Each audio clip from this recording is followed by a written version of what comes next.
Welcome to Rock Your Talk Expert Interview Series. I'm Leisa Reid, your host, founder of Get Speaking Gigs Now and trainer at Productive Learning. And I am excited to bring our guest, Marie Elizabeth, with us today. Hi, Marie Elizabeth. Thank you for being here. Hi, Lisa. It's great to be here. And I realized your last name is pronounced Molly, right? It is. Yes. Okay. I was like, oh, Well Molly done. or Mally? Okay. That's it. Yeah, I get both. It's fine. Yeah. And I'm so excited to have you here today. Do you want to share a little bit about you and what kind of magic you're bringing into the world? Thank you. I'm a relationship artist, and I call myself that Ooh. because I know, because I really believe there's an art to relationship. And the way I work with relationship is I look at how are you relating to yourself, which in and of itself is an art. Absolutely. And how are you relating to others, including your partner, your primary partner? And how are you relating to your work? And how can we have all those relationships nourish and feed one another instead of being in competition, which often happens with those of us who love our work a lot. That is so true. Yeah. And I think it's a beautiful balance of all those pieces, right? Because sometimes we just think of relationship, we think of like, well, I'm not in a relationship, or well, I want to be in one, or well, I'm in one, but I don't like it, or whatever. I have Yeah. challenges with it. But we're not realizing that relationship with ourselves is also a relationship. Like how much are We you talking relate to to yourself? everything. Yes. Yeah. Everything is relationship in life. I agree with that. Very cool. Yeah. And I know that you have some tips for us, especially for those of you who are at home with someone else and you're really at home a lot these days with the shelter in place situation. And of course, even after we're through this, shelter in place situation, I would imagine you're still going to be with somebody in your life. So I think these tips are going to be helpful regardless of our time, but specifically we're looking at like, okay, how are we going to do this? How are we going to do this relationship thing? And Yeah. you have some tips you were going to share with us. I do. So the first one is to recognize that you and your significant other likely have differing responses to stress. Oh, that's So yes. let's just start right there because stress is super high. And I'm going to give you an example. I respond to stress by speeding up. So when as the intensity rises, I start to move faster. I try to get more done. I go into overfunctioning sometimes. If I don't catch it. And so I get faster. Now my partner gets slower under stress and more deliberate. He has an engineering background. So he's very, let's look at the picture. Let's make a spreadsheet. He's kind of that vein. And so you can imagine that when we're in a stressful situation, I'm speeding up, he's slowing down. It's ripe for an argument. It's ripe for conflict, right? So the important thing to do is first get clear what is your response to stress and what is your partner's response to stress, and then come together and talk collaboratively about, well, how do we want to handle it? Like if I notice you going into your particular thing, if I notice you slowing down, I'm going to keep my situation. If I notice you slowing down, what do I do there? What should I do instead of criticize? Mm-hmm. Right? Because the first impulse is going to be like, what's wrong with you? We need to, speed up. Yeah. And so now I've trained myself to notice, oh, he's slowing down. Yeah. And we figured out like, that's the time for me to ask, like, how are you doing? Mm-hmm. Right? Just start with a question and see if he can tune in, right? Now, when he notices me speeding up, now he knows to say, hey, I noticed, you're starting to speed up. He can either say, are you stressed out? Or do you need anything? Or what could I take off your plate? Is there anything I can take off your plate to have this feel easier, right? So we both are tuning into the other's response to stress and immediately going toward helpfulness instead of judginess. Yes, yes. That's tip one. I think what I like about that too is really it's about planning and putting your relationship as a priority in the sense of having the conversation at the height of stress is probably not your first choice, right? Like if you can go, hey, we're probably going to be experiencing stress, or one of us is going to be experiencing stress someday. Yeah, very soon. What would be the best, yeah, what would be the best way? Here's what I do. I notice this seems to be what you do. What's best for you? And here's what's best for me. So you're talking about it before, if you can, Yes, if you obviously, can. you're Yeah. talking about it before. So then you have a plan. It's kind of like having like a fire escape plan. Like you don't Yes. plan for the fire escape when the fire's happening. You already Right. have the little ladder or the sheet or the what. Actually makes me think I should probably come up with a fire escape plan. I I don't know have we one. kind of need one So it's here. just now realizing that, thank goodness we had this interview. Anyway. So, and Yeah, then that's exactly right. yeah. So it's hard to You're have those already conversations. activated. That's exactly what I want to highlight. When you're already activated, that is not the time to try to work stuff out. Yeah. When you're so um, when you're already activated, that's the time to take a time out, to pause, to say, you know what, I can't have this conversation right now. I'm really activated. I'm going to go take care of myself for a minute, and I'll be back. Yeah. Right. So that is a way to handle it when you're already activated. But ideally, you figure some of this stuff out before you're totally activated, so that as that tension rises, you can stay more present within it and supportive of one another instead of adding conflict into the mix. Yes. Yes. You're like, now I'm really stressed out because Now now I'm really we're stressed out arguing. because you suck, right? And it's like, that just doesn't help anything. We don't You might recommend be that. Okay. navigating Yeah. kid, you know, blow-ups happen. I mean, Sure. this isn't one of the tips that I had planned to talk about, but we might as well, because Bonus tip coming at you. bonus tip. Uh, so when conflicts happen, it's useful to remember that you're on the same team, even though in that moment, it may feel like you're not. Yeah. In that moment, you may be fighting tooth and nail to win because you want them to come over to your point of view. And they're doing the same thing. So what my partner and I have learned to do is, one of us, usually the less activated one, we'll be in the middle of a conflict, and one of us will stop and go, wait, same team. Right. Like, if we were going to look at this situation together as a team, what could we come up with? Beautiful. As opposed to my way or my way. Yeah. There might be Hashtag some same third hashtag same team. And now's the time, and as a powerful woman who was raised to be very independent, I don't always remember that I have a team. I was raised to kind of do everything on my own, and I can do it. And I know how. Mm-hmm. So for me, it's been quite a process to deliberately train myself to remember, oh, he's not my adversary here. He's not my mortal enemy who I have to convince of my superior knowledge. He's my team member. He actually wants to support me. He wants to create the thing that's best for both of us. And so I've done a lot of work there to train that instinct in myself to be able to stop and go, wait a minute, same team. Let's look at this together. Love it. Very cool. And I know you have some more tips too. We've got the bonus tip. Yeah. Well, now that you're home together, right? And maybe both of you are working, maybe both of you are not working.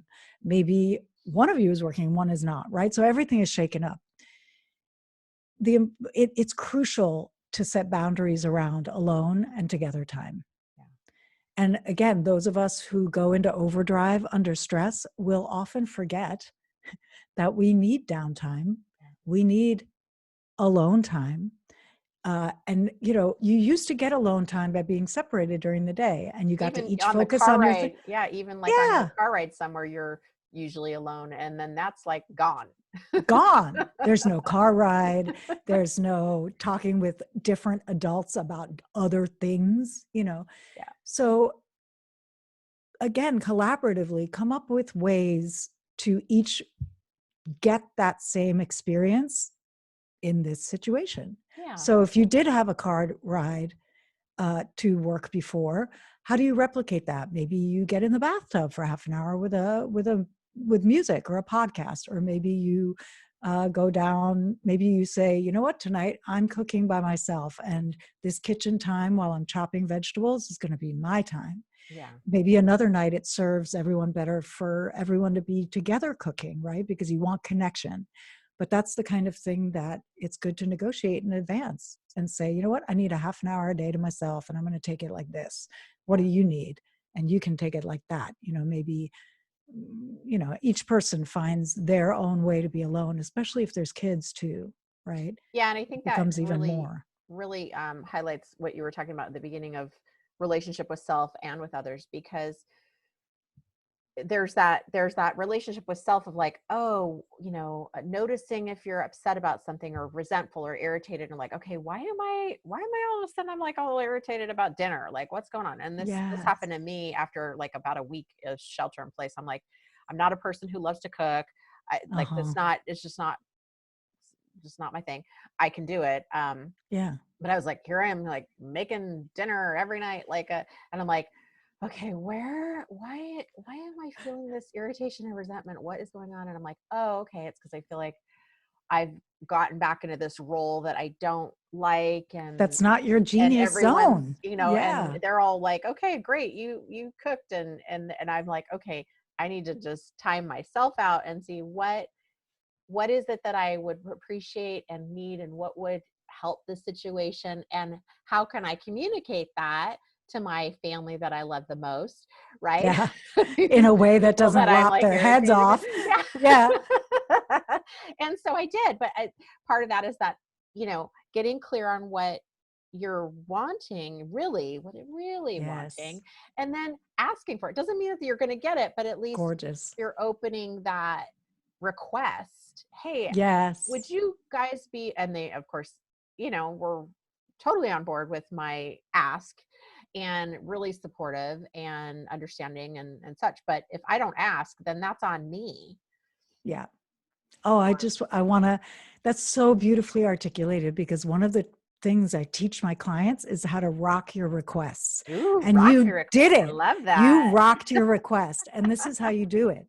Number one, We're getting I'm so giving you much 3 tips. tips in one here. So Billion number tips one, day. yeah, million tips day. Number one is get right with what you want. Yeah. So that tuning in and saying, well, what do I want?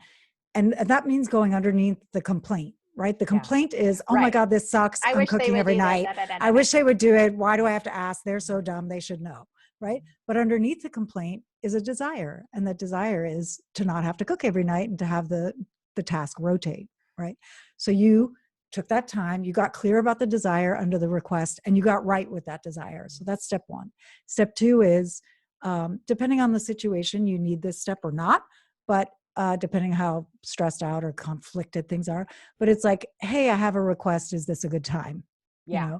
Right? Because if your partner's really stressed out, you might want to ask that before you make your request. Otherwise, they'll Excellent. just not hear Set you. the stage appropriately. Set the Yeah. stage and have them opt in to the There we conversation. go. And then step three is just make the request as cleanly and clearly as possible. No explanations. No, I'm so overwhelmed and I really blah, blah, blah, blah, blah, blah, or I can't get up right now because the cat's on my lap. You don't need that. You can actually just ask for what you want and keep it super simple. Hey, would you like to cook dinner? Like, Yeah. I need some support with dinner. Let's make a schedule. You open to that? Like, whatever, but keep it super simple and about the request without a lot of padding, because then it's a lot easier to respond to and take in. I love it. Rock the requests on Rock Your Yeah. Talk, coming at you live. Well, sort of. We're live right now. Live-ish. We're live. Okay, what's your third tip after All we've right. got all these So cool the bonus third tips? tip, yeah, bonus. So the third tip is to, if you haven't already had a practice of deliberately appreciating your loved one or loved ones out loud to their face, Yeah. now's the time to start that.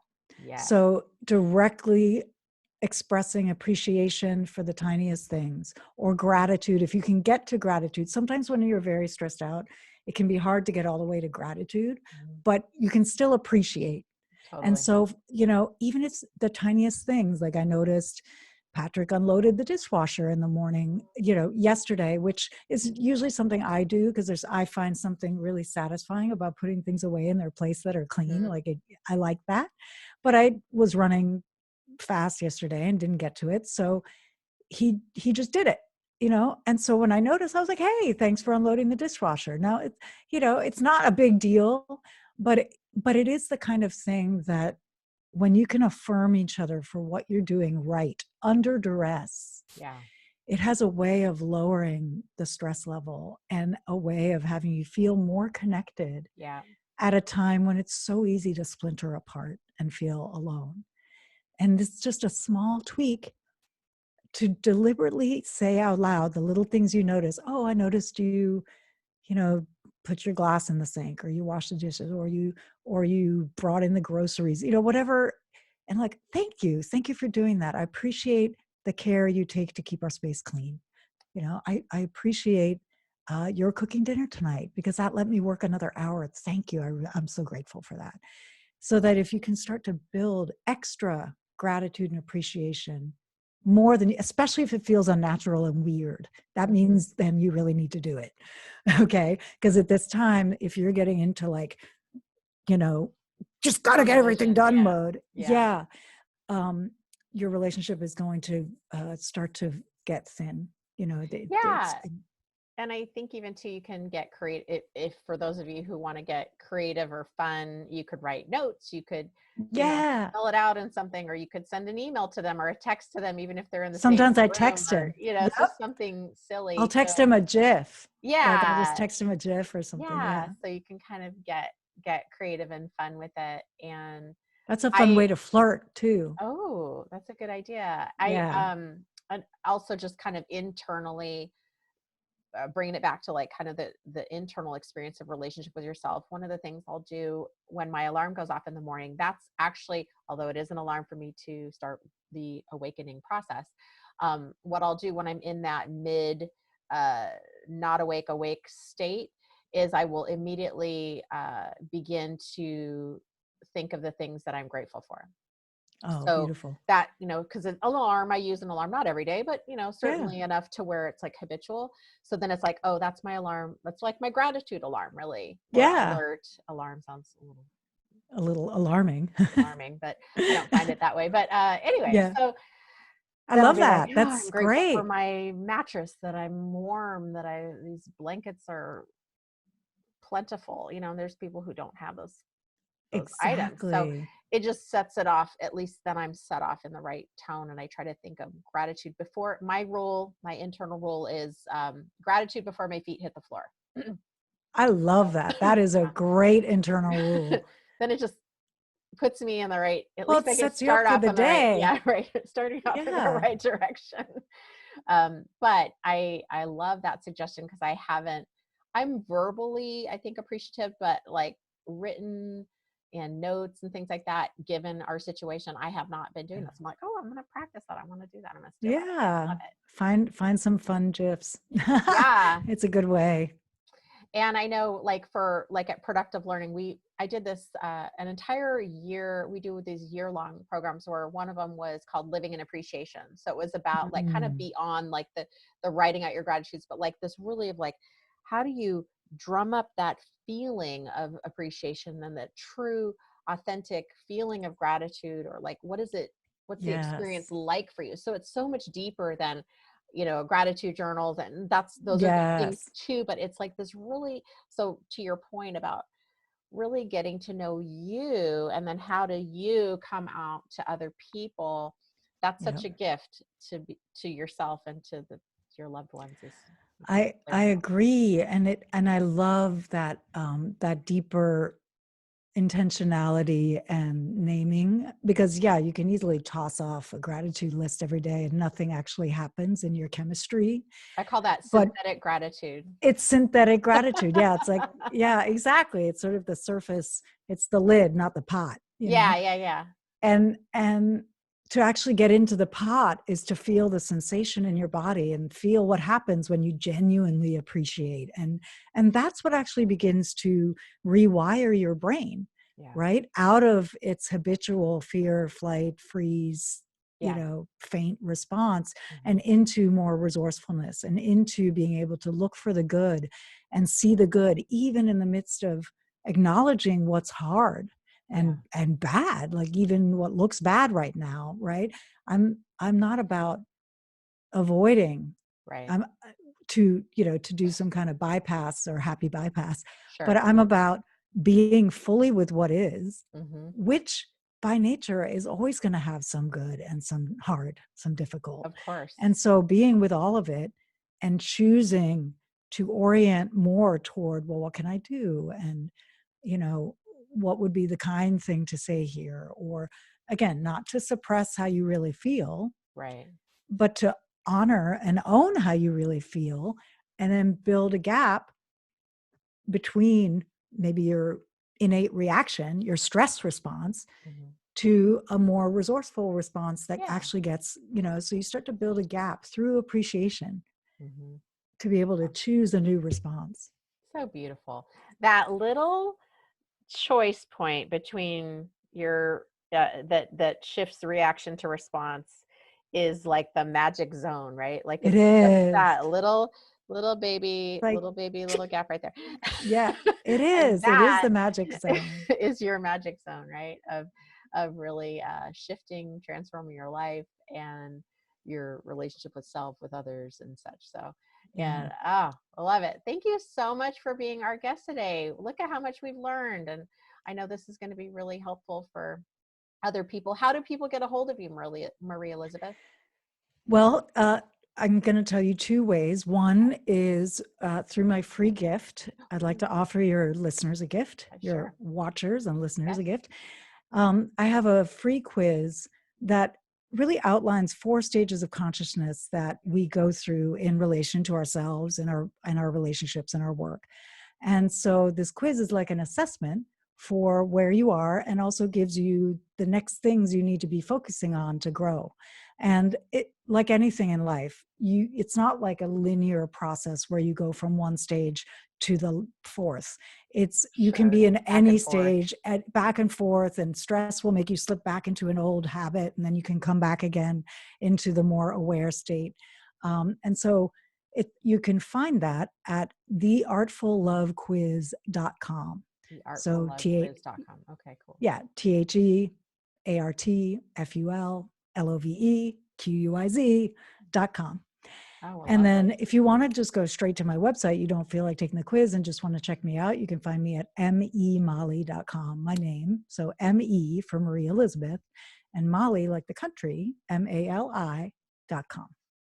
Very good. Awesome. All right. So go ahead and everybody grab your quizzes today or reach out to Marie Elizabeth for whatever questions you have and how she can support you. Thank you for being our guest today. You're so It was welcome. so Thanks for asking. wonderful. And until next time, I'm Leisa Reid from Get Speaking Gigs Now and Productive Learning. And I want you to be good to yourself and to somebody else. Okay. All right. We'll see you next time, everybody. Bye. Bye.